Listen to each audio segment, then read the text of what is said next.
Llegamos a la tercera parte de este estudio sobre Lucifer, ya habiendo conocido de dónde viene su nombre y los mitos de Eósforo y Prometeo, que indirectamente condicionan su historia.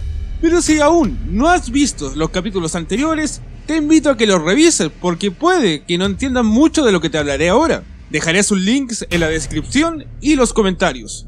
Así que, de ahora en adelante, nos toca reconstruir el relato de Lucifer desde un enfoque investigativo. Aunque quizás a algunos no les guste para nada lo que voy a decir, pero se respeta. Así que si realmente quieres saber de dónde viene el mito de Lucifer, no te separes. Puede que en este vídeo te vayas a enterar de muchas verdades que muy pocos se atreven a saber. Verdades que titularemos Lucifer, el origen de la historia que la Iglesia Católica no quiere que sepas. Antes de empezar, déjame decirte que publico vídeos todas las semanas, especialmente los domingos, así que suscríbete y dale click a la campanita para enterarte de cada nueva interesante mitología. Dicho lo anterior, comencemos. La primera vez que se cita el nombre de Lucifer es en un texto del profeta Isaías, específicamente capítulo 14, versículo del 12 al 14, en la Vulgata de San Jerónimo del siglo V, en donde se utiliza para referirse a la palabra lucero. De todas formas, en esta primera aparición se entremezclan dos elementos importantísimos. Primero, cuando se habla de hijo de la aurora, se alude directamente a su fuente etimológica, que como hemos visto en los vídeos anteriores, Lucifer es la traducción latina del dios Eósforo, hijo del dios estelar Astrio y la diosa Eos, siendo que esta última diosa se latiniza con el nombre de Aurora. Es así que se entiende el fragmento Lucifer, hijo de la aurora. Segundo, la idea de caída según la soberbia no es un tópico que nace en el cristianismo. La relación entre deidades y astrología proviene de las antiquísimas primeras culturas y que influenciaron a las deidades posteriores. Es por esto que la conexión entre dioses y estrellas en Grecia, por claras razones, se volvió pan de cada día. Pongámonos en la idea entonces que la caída de un ser divino luminoso, y esta es la palabra clave, luminoso, tiene un muy posible referente en el mito de Faetón. Pero ¿cómo compruebo esto?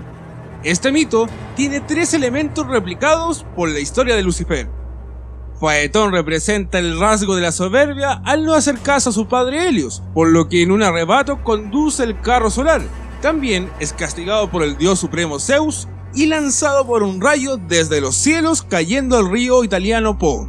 Que da la casualidad que en Grecia a ese río se le llamaba Erídano, y que según su mitología era uno de los 5 ríos que cruzaba el Hades.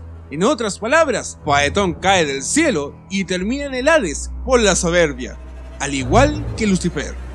En otro punto, quizás ustedes puedan realizar el siguiente cuestionamiento: ¿pero Faetón es un dios y Lucifer un querubín? Tengo una respuesta a eso. En primer lugar, el querubín es un tipo de ángel y su clasificación recién se determinó en el siglo V después de Cristo por Pseudo Dionisio de Areópagita en su Cueleste Hierarquía, por lo que para los griegos solo existía el término ángel. Es así que a Lucifer se le clasifica como querubín recién entrando en la Edad Media. En segundo lugar, la etimología de la palabra ángel nos dice que esta proviene del latín angelus, que a su vez proviene del griego ángelos, que significa mensajero o mensajero divino. Aunque este sea el significado común, la palabra ángelos también tuvo connotaciones religiosas, pues se consideraron mensajeros a aquellos daemones o demones, divinidades menores de carácter mediador, capaces de transitar entre los 3 mundos que la mitología religiosa griega establecía: el celestial u olímpico, el terrestre y el inframundo. Por otro lado, los cretenses consideraban a Faetón como un daemon, que como ya entendimos no poseía el carácter negativo que el cristianismo le infirió. Es así que a Faetón también se le consideraba mensajero divino y por ende un ángel. Increíble, ¿no? Producto de todo lo anterior, fácilmente podemos encontrar algún pasaje en que Lucifer ni siquiera es considerado como Satán, que traducido significa enemigo, concepto que trabajaré a fondo en otro vídeo. Como por ejemplo el Exultet o Pregón Pascual, uno de los más antiguos himnos de la liturgia en el que Lucifer sigue manteniendo el significado griego de aquel que porta la luz. Es así que se compara a Cristo mismo resucitado, que asciende al Padre en el alba del domingo de resurrección, con este lucero, que en latín, como ya dije, es Lucifer. Para reafirmar la tesis, también podemos relacionar a Eósforo, Lucifer y Faetón, con el mismo significado de estrella de la mañana y de la tarde. Aunque Faetón posee el significado literal de brillante, para los cretenses fue conocido como Adimus, que significa estrella de la mañana y de la tarde. Lo más seguro es que esto haya sido por el sincretismo mitológico a través del paso del tiempo. Con respecto a Prometeo, se puede decir que existe una notoria similitud en relación al castigo que se le da por desobedecer a Zeus, nombre que en griego significa Dios. En este sentido, la idea que une estas dos mitologías es la del conocimiento prohibido al hombre, aquel que puede llegar a provocar que éste tome conciencia de que puede igualar a las divinidades, lo que obviamente ni el dios cristiano ni Zeus pueden permitir. Conocimiento que es representado tanto por la manzana del Edén en relación a Lucifer y el fuego por Prometeo. Eso sí, hay que recalcar algo. En este punto convergen un conjunto de ángeles que sirven como puente entre las dos historias.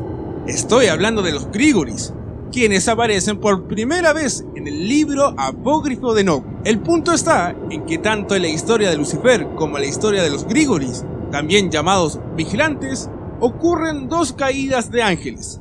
La diferencia es que según el cristianismo, el querubín Lucifer cae antes del Génesis o durante este, y los Grígori caen en el periodo de Noé, mucho después del Génesis.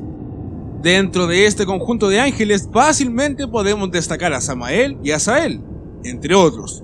Es así que esta conexión los hace confundirse en un solo ser, y por tanto la mitología se mezcla. Podemos ver entonces cómo Prometeo, al entregar el conocimiento al hombre, es castigado por Zeus y encadenado por Hefesto, al monte más alto del desierto llamado Cáucaso, siendo que Hefesto es representante de la fuerza y la violencia de Zeus.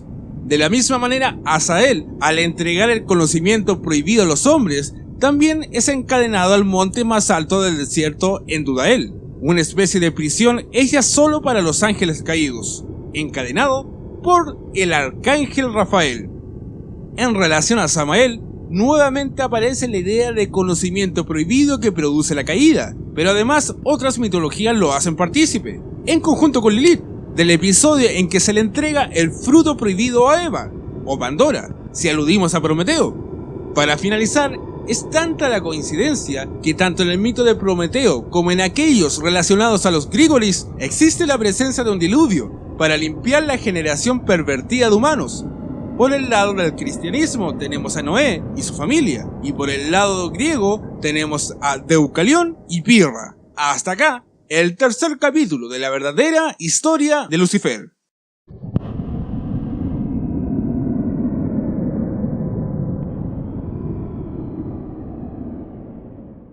Ojalá hayan gustado del vídeo, y si quieren conocer más interesantes mitologías, pueden ver estos dos vídeos que están pensados para ti. Y si quieres suscribirte, da clic en el icono del canal. Muchas gracias por verme y me despido. Esto fue Logomaquia.